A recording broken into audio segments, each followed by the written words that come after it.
Hello and welcome back to my channel. My name is Haley Estes here at the Mountain View Cottage. Today I have a homeschool update for you. I am just going to kind of tell you how our first quarter of homeschool has gone, kind of dive into the things that have worked really well for our homeschool this year versus the things that we aren't using or haven't liked as much and stuff like that. So if you are new to my channel, I posted all the curriculum that we will be using for the school year. I'll try to link that in the description of this video if you want to see what we're using. And now I'm going to kind of dive into what's working, what's not working, what we're loving, what's kind of on the fence still, and just kind of how our first quarter of the school year has gone. So I have 5 kids. We're homeschooling this year. I have 2 7th graders, a 6th grader. My 2 7th graders have learning disabilities, and so they are at a 6th and 5th grade level.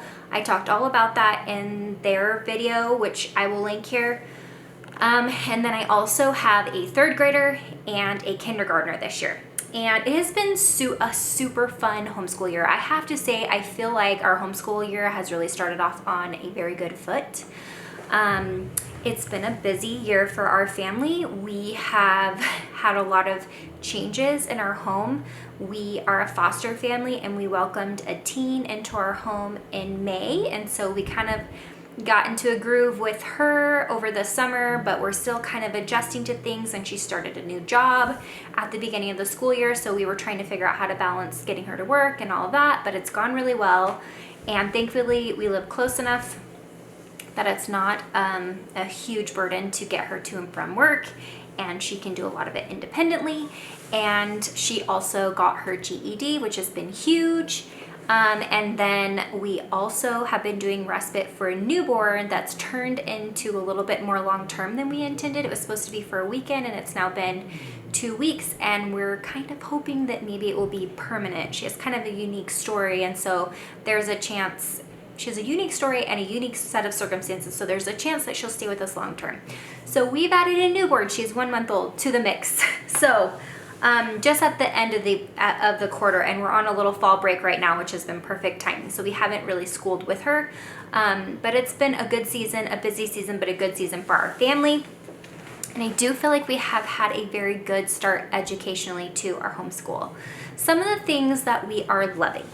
So we are still using World Watch News as the very beginning of our homeschool day. After we do read aloud or silent reading and scriptures, we watch World Watch News.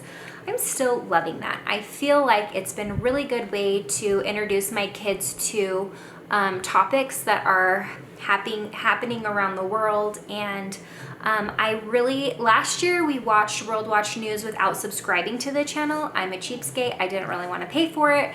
And this year I decided to go ahead and pay for it because we loved it so much last year and we wanted the full episodes. And I will tell you, it's worth every penny.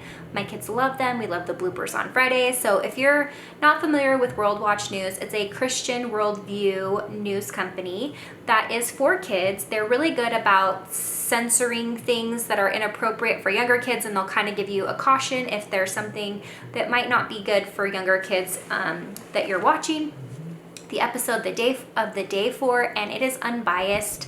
Obviously it's Christian worldview, but they try very hard to present things from a non-biased point of view and just share the news, which I think is really hard to find these days, and it's been really good for my kids to be introduced to topics happening around the world. Because they're not in mainstream school, they don't often get those conversations that just kind of come up with their peers, and so I feel like this is a safe and kind of controlled way to talk about what's happening in the world and keep them informed without it being from like a scary point of view or using scare tactics or with very biased points of views from teachers and classmates. So I really love that. So I just wanted to mention that. I'm not sponsored by them or anything. It's just something we've really enjoyed. And subscribing to the channel has been new for us this year. The next thing that we are really loving is our read aloud. We have been doing the same read aloud all year. And I don't have the cover on it. It has a really beautiful cover, but I took the jacket off. It is The Fellowship of the Ring by J.R.R. Tolkien. I wanted to say J.K. Rowling. wrong author. We have really enjoyed this book this year. I will say we liked The Hobbit better. The Hobbit kind of goes a little bit more fast-paced. By no means is it fast-paced, because there is beautiful, rich literature and scenery described in all of the books. But the Fellowship of the Ring is a little bit slower, and there's a lot of scenery being described and stuff. And so because of that, I have not put any pressure on myself to finish a certain amount of reading at any given day that we read. We read this pretty much every single day except for on Fridays. We've been schooling Monday through Friday, which is also new for us. I'll talk about that in a second. But because we're taking, I think it's still been a success even though it's been a slower book. We're about like a little less than halfway through. It's been more successful because I kind of just read the room. I will start reading it and I'll read I'll read a portion of it that feels like, okay, like everyone's done, or I'll be like, do you guys want me to keep going? Do you want me to stop? And they'll let me know, and we'll just kind of go from there. Some days we've read a full chapter, but most days I would say we've read a page or two. And we're still making progress and really enjoying this. And I feel like because we're taking it in bite-sized chunks, my kids are learning and understanding it well, even though it's above most of their reading levels in my home. And so, yeah, it's been really fun to read this with my kids. One of the things that surprised me in our morning basket time that I've really enjoyed, I thought these might be things that I nixed and just didn't do this year. But these two books, we rotate. So we do a musician and then we do a painter. So it's The Stories of the Painters by Amy Steedman and the Complete Book of Great Musicians by Percy A. Scholes. They're broken down into very good bite-sized chunk chapters. I mean, they're a little bit longer than sometimes we can do in one sitting. But my kids really have enjoyed learning about these different painters and musicians. So the way that we've been doing it is 1 week we'll do a painter until we finish that painter, and then we'll swap to a musician, we'll do a musician, and then we'll swap back and forth. So it hasn't been a very like strict time schedule of how we've done it, but I feel like it's a great introduction to these amazing people in our history, and my kids are being exposed to beautiful paintings and beautiful music. We like to try and listen to the music on YouTube when we're doing musicians, and there's paintings in the painter book, and then we've also looked them up and done little videos on YouTube as well. So I actually have really enjoyed these. They're written in a way that is very engaging for kids. These books look kind of boring from just a first glance, but the way that it's written is truly written in a living story kind of way. It tells the story of a person, and my kids love them, and these have been a hit this year for our morning basket time. Another thing that's been a hit is poems. I will admit we have not been great on Fridays. We do what's called Fun Fridays, and that means we do more fun things, including poetry. And we have been reading the poems from this book, Favorite Poems, Old and New, selected by Helen Ferris and illustrated by Leonard Weisgard. This was recommended by the CMEC, and I love the poems in this book. The way that I do it is I hand the book to one of my kids each Friday, and then they select a couple poems or a starting point for poems that they want me to read. We're not kind of doing it from like page 1 to 10 in chronological order, and it's been a little bit more fun that way. And it's been a great poetry book. Of all the poetry books I've ever bought, this one might be my favorite. Let's see, what else are we doing for morning time? One of the things we did this year that is totally new and hands-on and fun for science is we are doing a garden. I don't think I talked about this at all in my curriculum videos because it didn't really fit into my curriculum videos, but the very first day we had school, we planted a garden. It is still growing, and so far it's alive and getting super close to producing actual vegetables. And so I picked up a couple gardening books to go along with our gardening this year. Kind of how I've been doing gardening is I looked up, so we are currently at the end of summer, now beginning of fall. And so I just wrote on my calendar the days that we could plant certain things, and I made sure that we could plant stuff the first day of school because I want that to kind of become a tradition of ours. And my kids absolutely loved it. They helped put the seeds in the earth and poke the holes and cover it up, and they've helped with watering, and they're really invested because they helped put the seeds in the soil.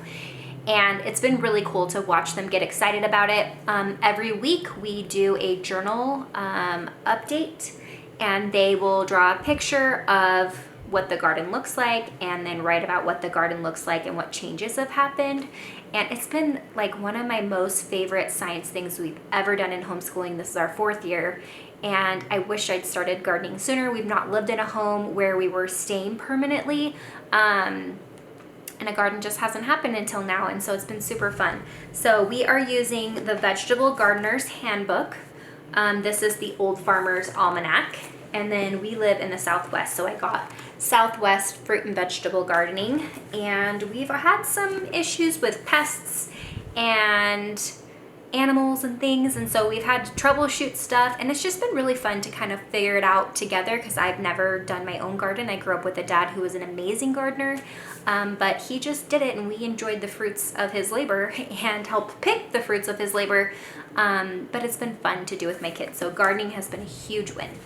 Another thing that we've been kind of actually implementing during our morning basket time is our Book of Centuries. This just kind of pops up as we go throughout the school day, but I have my kids write down important events that we're learning about in here. And for instance, right here we wrote the Northwest Ordinance which prohibited slavery in all new states of 1787. We learned about that in American history, so we put that in the wars and events. And then it was recently 9/11, so we learned about 9/11 and watched a documentary on it, and then my kids added it to the Book of Centuries. 9/11, attack on the World Trade Center, Twin Towers. So this has been cool for my kids to kind of chronologically see. I've always wanted to do a Book of Centuries. It's a very Charlotte Mason thing, and I've always had it on my list of things to do for a school year, and I've never made time for it. And honestly, just having it as part of our morning basket time and having my kids have it out while we do our group subjects has made it easier to just make it happen. So this has been something we've tried to implement in the past and just haven't had the capacity to make it happen. And this year we did, which has been cool. The next thing for morning basket. Okay, I talked about how we love birds, and we have been using these 2 bird books, and honestly I thought we would do more from this book, which is the Birds of Arizona Field Guide, which is the state we live in, but we have liked this book the best. Right now, currently the way that we use it is we've kind of gotten through the introduction and all of that, and we're just learning about the different birds. So like on this page, it is the barn owl. And so what I've been doing, because my kids love animals so much, is I will read what it says about the barn owl, and then we look up educational videos about barn owls on YouTube and watch videos. Specifically for this one, we found a really cool video with a guy who had found a barn owl that was injured and was letting it go, and it was just really cool. We've watched some about other owls. This guy who works at a bird sanctuary, and the owls in the video had the biggest eyes. They're little tiny owls. Can't remember the names. I think they weren't screech owls. Anyway, it was hilarious because he's talking and they're looking at him like he's the most suspicious person because they have just such big eyes, and we all got a huge kick out of it. So birding has been successfostful, and we have been able to identify all the birds coming to our feeders. We've never been able to do that before mostly because of this book. But as far as like using a book every day, this one has been our favorite. This has been our favorite for actual identification, and this has been our favorite for like learning purposes. I guess you're learning in both ways, but anyway, these have been a success. And it's actually something that I've been able to keep up with, which is half the battle with homeschool. Something that I never started and I don't intend to start, just didn't happen this year, is this nature study of country rambles. I feel like we're getting nature study in a variety of different ways this year. I'll show more about that, birds obviously, and then gardening. And so, you know what, I just felt like this was fluff, and I just didn't want to add extra into our school year because we already have a lot that we're trying to cover, and so we didn't do it. And I think that's okay. It's okay to edit your plans as you go. Let's see. Now I'm going to, one more thing for our morning time. Our favorite thing, well, it's hard to say what our favorite thing is because we really love so many, we have continued to really enjoy the Treehouse Nature Study Summer. I think when I showed this to you in my curriculum haul, I showed you the one for winter because that's what I had, but I did print out the one for summer. This is the teacher guide one. And then I also printed out my own, but we have made it to week 7. Actually, we're technically on week 8. And each day we sing the song, we do the hand rhyme, we look at the picture study, and we read a book or watch a book on YouTube that's the read aloud suggested for the week.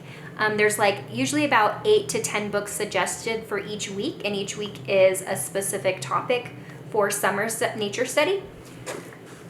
And we've listened to some really good books on YouTube. I've been able to find nearly every book on YouTube. We haven't had to go to the library or worry about checking out books or spending lots of money on books. We have just simply found the books right online. So, for example, in week 7, so this is the teacher's guide right here. Right here it says fiction books and nonfiction books. So A House for a Hermit Crab by Eric Carle. I found that easily on YouTube and we watched it, and it's such a cute book. And yeah, it's just a really easy way to incorporate nature study and do hand rhymes and songs and all the things. And my kids really enjoy this, and so do I. Now I'm going to move into the main subjects of things we've done this year, what's been good, what's not been great, and kind of where we're at. So one thing that's been awesome has been painting and art. We do painting and art on Fun Fridays. We did a color wheel the first week of school. This is my daughter Scarlett's. And I just actually, I think I shared in my art haul that I got shapes that were stencils, and I used the circle stencil to do this. That has already come in handy a couple times. And then we just did different strokes one day, and we've also done some drawing. So we got to draw a turtle one day because we learned about turtle in Treehouse Schoolhouse, and like I said, we've been learning about a bunch of owls. So we did an owl drawing. We use Kids Art Hub here on YouTube. It's a father and son that show you how to draw things. They're really great tutorials. My kids love them. And then I'll link the painting guide that we've used that's taught us brush stroking and some color theory and things like that. So these artist books have been great, and art is going well, and we do it once a week, and we've been able to keep up with that. We have finished one whole science study with The Good and the Beautiful. We did health and the physical body. This has been great for my kids. I feel like we learned all kinds of stuff. Ironically, my husband has been in EMT school, so he's learning a lot of the same stuff as them. So it's been kind of fun to kind of compare notes. My kids completed their whole student journals. We got through the whole thing, and we really enjoyed this. The health and the physical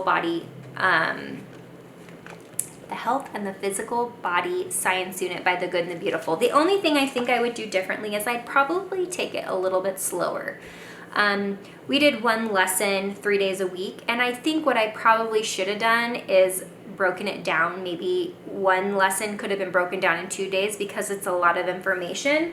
But it was a really great introduction to health and the physical body. And then I think I'll have my kids do individual classes of this as they get into the higher grades and really learn more.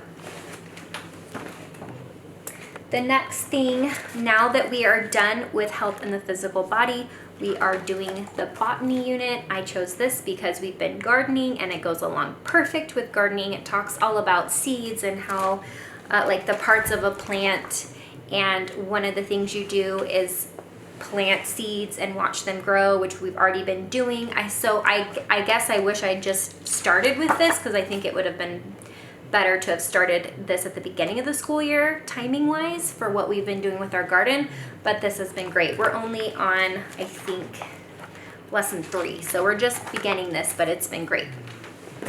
The good and the beautiful science units are always a win for us. I've never had a single one where I was like, well, this isn't great, or I don't like the way this is done. We've always enjoyed them, and so it's one of those things that I can just pick and know is easy and is going to work for our family, which is why we keep going back to them.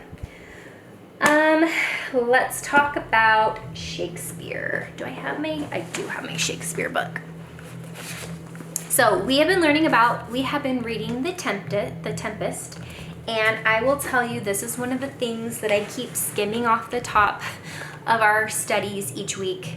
Not each week, but if something has to go, Shakespeare keeps getting the boot.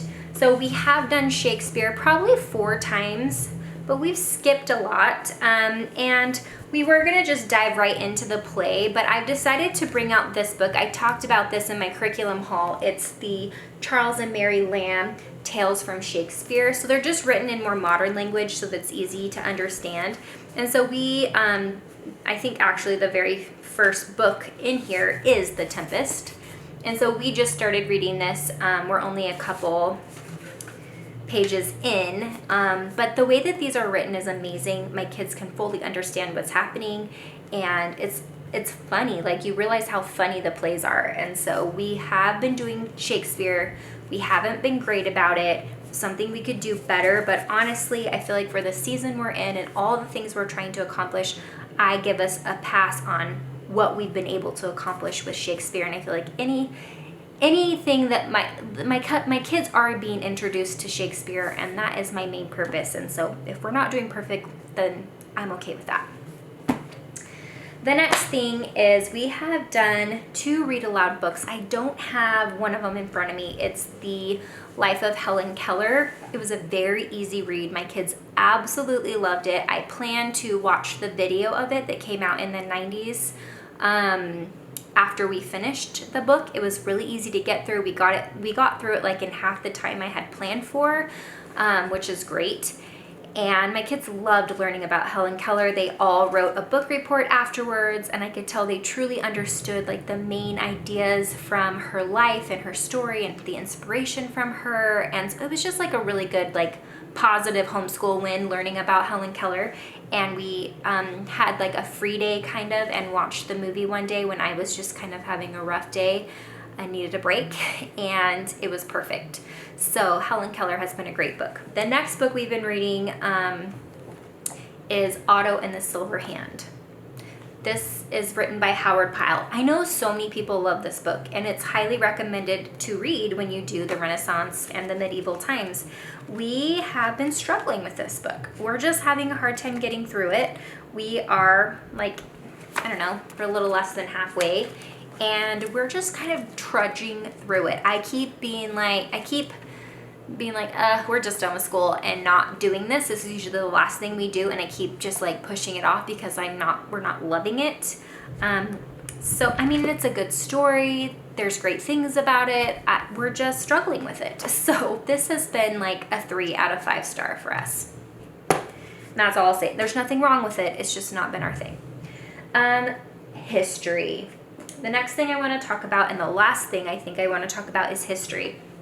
So I mentioned I had a history curriculum haul video, and I think it's a solo video just about history, and this has been a tough one for us this year, trying to decide what we're going to do. And there have been some wins, some great wins, and there have been some flops. So first of all, I'll tell you, we have been doing the story of the world, and this has gone relatively well. But I think the only thing that's not been going great about this is I'm trying to do too much.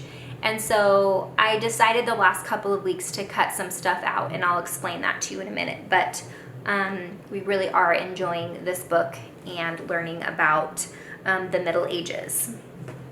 I think I mentioned we used volume 1 last year, and it was one of our favorite things. The next thing is Africa by Nellie B. Allen. We are trying to study Africa this year as well. And I mean, we've gotten a chunk into this book, but I'm not going to continue it.